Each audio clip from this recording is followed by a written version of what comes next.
ప్రతిష్టాత్మకంగా చేపట్టిన double bedroom ఇండ్ల నిర్మాణం ఒక అడుగు ముందుకు 2 అడుగులు వెనక్కి అన్న చందంగా మారింది. బలహీన వర్గాలను గౌరవప్రదమైన నివాస గృహాలు నిర్మిస్తామని టీఆర్ఎస్ మేనిఫెస్టోలో పెట్టింది. 3 ఏళ్లు పూర్తి కావస్తున్నా అనుకున్న విధంగా అడుగులు పడటం లేదు. ఒకవైపు డబుల్ బెడ్రూమ్ నిర్మాణాలకు కంపెనీలు ముందుకు రాకపోవడం, మరోవైపు నిధుల కొరత, భూసేకరణ వంటి సాంకేతిక కారణాలు పథకం ముందుకు సాగడం లేదు. 560 చదరపు అడుగుల విస్తీర్ణంలో నిర్మించే డబుల్ బెడ్రూమ్ ఇండ్లకు నిధులు కూడా భారీగానే ఖర్చు చేస్తామని చెప్పింది. గ్రామాల్లో 5,04,000 రూపాయలు, పట్టణాల్లో 5,30,000 రూపాయలు, జీహెచ్ఎంసీ పరిధిలో 7 లక్షల రూపాయలు ఇస్తామని ప్రకటించింది. ఎన్నికల నాటికి గ్రామీణ ప్రాంతాల్లో 1,00,000, జీహెచ్ఎంసీ పరిధిలో మరో 1,00,000 ఇళ్లు నిర్మిస్తామని చెప్పింది. రోజుకు 356 ఇండ్లను పూర్తి చేయాల్సి ఉండగా కనీసం 2 ఇళ్ల నిర్మాణం కూడా పూర్తి కావడం లేదు.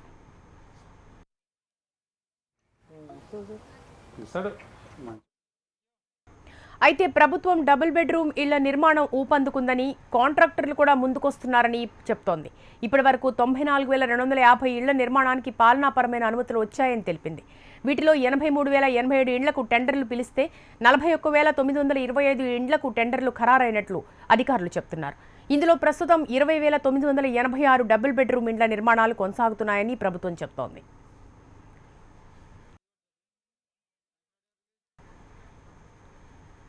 వరంగల్ జిల్లా ఎస్ఆర్ నగర్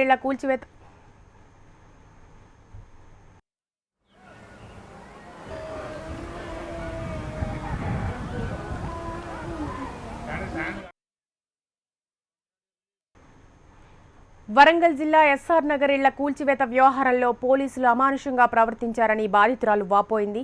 స్పాట్లోనే తనను బయటికి లాగేశారని కన్నీరు పెట్టుకుంది.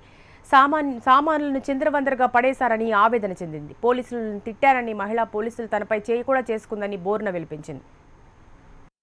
స్పాట్ల మేడం మనల్ని బయటకు గుంజేసి సామాన్ చదువుకొనియలే, ఏం చదువుకొనియలే, మనల్ని బయటకు గుంజేసి మేడం నా పిల్లలు ఒక్కయి, నన్ను ఒక్కయి, 10 మంది పోలీసు వాళ్ళు నన్ను బలవంతంగా ఎంత బలి చేసినా కూడా మేడం నేను సామాన్ తీయలే, సామాన్ మేమే తీసి పడేస్తామని సామాన్ వాళ్ళే తీసి పడేసారు మేడం. నేను తిట్ట ముందుకే పోలీసు వాళ్ళని తిట్టినామని ఒక పోలీసు కూడా నన్ను ఒక దెబ్బేసింది మేడం. వీళ్ళని తిట్టలే మేడం, నేను కష్టపడ్డా మేడం, మీరు నౌకర్లు ఉన్నాయి, మీరు ఎట్లా చేసుకుంటారు, నేను కష్టపడ్డా మేడం, నాకు 3 ఆడపిల్లలు అన్న కూడా నన్ను వదిలిపెట్టలే మేడం. నన్ను గొర్రె రోడ్డు దాకా గుంజేసిర్రు. ఇళ్ల కూల్చివేతలో అధికారులు దుర్మార్గంగా వ్యవహరించారని మరో స్థానికురాలు వాపోయింది. ఈడొచ్చిన అమ్మాయిని కూడా రోడ్డును నిలబెట్టారని ఆవేదన చెందారు. నడి రోడ్డుపై ఆడపిల్లల్ని ఎలా రక్షించుకోవాలని కన్నీరు పెట్టుకుంది. 2 రోజుల నుంచి తిండి తిప్పలు లేకుండా రోడ్ల మీద ఉంటున్నామని వాపోయింది.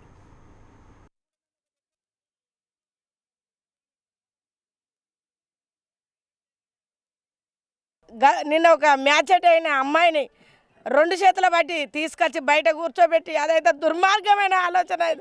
తీసుకొచ్చి గిచ్చి బయట నిలబెట్టి ఆ ఇల్లు కూలగొడతామంటే ఆడి పోలీసు వాళ్ళు వాళ్ళకు చెప్పితే ఏంది మేడం ఇట్లా చేస్తాను మీరు అని అంటే అప్పుడు మళ్ళీ తీసుకుపోయి ఆ ఇల్లు కొంచెం సేపు ఆపినరు.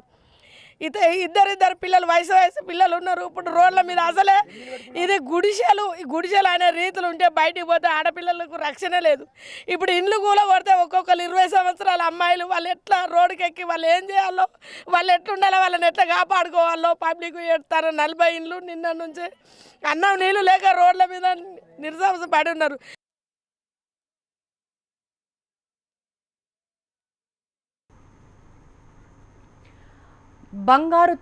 బంగారు తెలంగాణతో తమ రాత మారుతుందని భ్రమపడ్డామని కన్నీరు పెట్టుకున్నాడో బాధితుడు. తెలంగాణ రాష్ట్రం వస్తే తమ జీవితాలు మారతాయని ఓటేశామని, అలాంటి తమను కట్టుబట్టలతో రోడ్డును నిలబెట్టారని ఆవేదన చెందారు.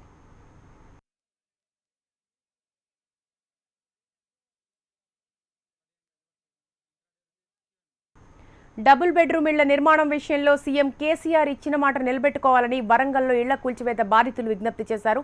పైసా కూడబెట్టి కట్టుకున్న ఇళ్లను కూల్చేయడం అన్యాయమని అన్నారు. తమ ఇళ్ల జోలికి రామని చెప్పిన కలెక్టర్ కూడా మాట తప్పారని ఆవేదన వ్యక్తం చేశారు. ఓట్లేసింది ఎందుకు? మమ్మల్ని బంగారు తెలంగాణ చేస్తానంటే చేసాం. మరి బంగారు తెలంగాణ ఏది? మమ్మల్ని నాశనం చేసేటానిక, లేకుంటే మా జీవితాలను ఒక్కసారి గ్యాస్ వచ్చి చంపడానిక? మరి చంపితే ఆయన వచ్చే ఉండని. కాకపోతే కానీ మా జీవితాలు అయితే నిన్నటి నుంచి ఒకరికి తిండి లేదు, నీళ్ళు లేవు, తాగడానికి ఒక గిలాస కూడా లేకుండా అన్ని తుక్కు చేసి పడారు. పట్టుకుంటానికి ఒక కట్టుబట్టలు కూడా లేవు మాకు. ఇక ఉన్న బట్టల మీద ఉన్నాం మేడం. మా జీవితాలు నిజంగా ఏం చేస్తారో మరి ఆ కేసీఆర్ గారు మరి మమ్మల్ని ఏం చేస్తాడో మాకు తెలియదు. అయితే ఆనాడు నుంచి కూడా మేము ఎన్ని రోజుల నుంచి ఓట్లేసిందే తప్పైందని మేము ఇప్పుడు ఏడుస్తున్నాం. మరి మాకు తెలంగాణ వస్తే అందరం ఒక ఐక్యతగా బతుకుతాం అనుకున్నాం, కానీ ఇంత మోసం చేస్తాడని మాకు తెలియదు.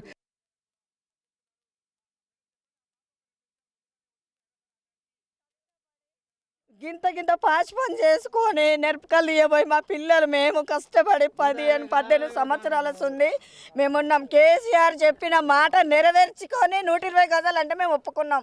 అదే 120 గజాలలో మాకు గట్టియమాను, మాకు తొందరగా గట్టియమాను. వర్షాకాలం వచ్చింది, మేము గంత కష్టపడి 5-6 లక్షల ఇండ్లు కట్టుకున్నాం. మేము 5-6 లక్షల ఇండ్లను కూల్చొని న్యాయమైన పద్ధతి కాదు కేసీఆర్కి. లేని వాళ్ళు కట్టియమాను, కలెక్టర్ అమ్మ మేము ఇండ్లు మంచిగా కట్టుకున్న వాళ్ళు మేము ముట్టమమ్మ అని మాకు రాసిచ్చింది. రాసిచ్చిన ప్రకారంగా మేము ఇంతవరకు ధైర్యంతో ఉన్న బతుకులను రోడ్డు మీద చేసి నిన్నడుస్తుంది. పిల్లలం తల్లులము గిన్ని మంచినీళ్ళు ఇచ్చే దిక్కులేదు, గింత అన్నం ఇచ్చే దిక్కులేదు. ఒక ముస్లిం సారు మాకు ఆకలి కొని మధ్యాహ్నం 3-4 గంటల టైంలో గింత పులిగూర అన్నం ప్యాకెట్లు మాకు తెచ్చి మంచినీళ్ళు ఇచ్చిండు. ఆ సార్కు దండం పెట్టాలి. కేసీఆర్ ఎందుకు మమ్మల్ని ఇంత ప్రజలను గోసపుచ్చుకుంటా అంటే చెప్పండి మేడం.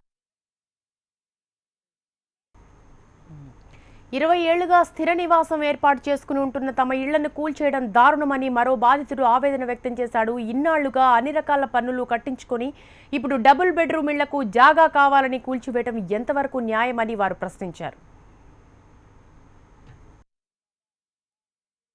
కరెంట్ బిల్లు, ఇంటి పన్ను, నల్ల పన్ను అన్నీ కడతాం. గత 20 సంవత్సరాల నుంచి వెళ్ళి మేము అడ్డం రాంది ఇలా అడ్డం వచ్చినామా? ఇంత మంచి ఇల్లు ఉన్న తర్వాత మాకు ఇల్లు ఎందుకు? ఇల్లు లేనోనికి ఇల్లు కట్టియండి. టీఆర్ఎస్ లీడర్ల ఇల్లులు ఎందుకు పోలేదు? మరి మా ఇల్లే పోయేదానికి కారణం ఏంటిది? ఇవన్నీ కావాలని టీఆర్ఎస్ లీడర్లు చెప్తాను. వాళ్ళ దౌర్జన్యం నడుతుంది, వాళ్ళ గుండాయిజం నడుతుంది. ఇష్టం లేని వాళ్ళకి కట్టి చూడేంది మేడం? కరెంట్ బిల్లు, ఇంటి పన్ను.